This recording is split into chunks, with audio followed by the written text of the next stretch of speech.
বেসরকারি স্কুল কলেজে কর্মরত এমপিওভুক্ত শিক্ষক কর্মচারীদের এপ্রিল মাসের বেতনের প্রস্তাব এখনও শিক্ষা মন্ত্রণালয়ে পাঠায়নি মাধ্যমিক ও উচ্চশিক্ষা অধিদপ্তর।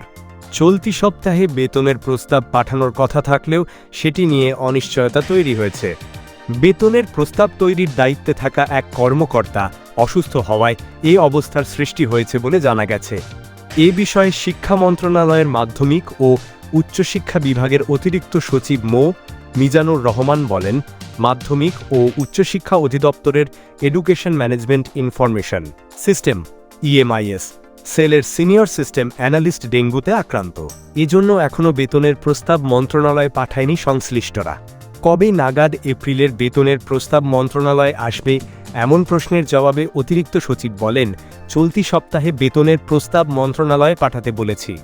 আমাদের এখানে প্রস্তাব আসার পর আরও কয়েক জায়গা থেকে অনুমোদন নিতে হয়, এরপর বেতন ব্যাংকে পাঠানো হয়। আশা করছি আগামী সপ্তাহে শিক্ষক কর্মচারীরা এপ্রিলের বেতন পাবেন। জানা গেছে, সরকারি কর্মকর্তা-কর্মচারীরা EFTর মাধ্যমে বেতন ভাতা পান।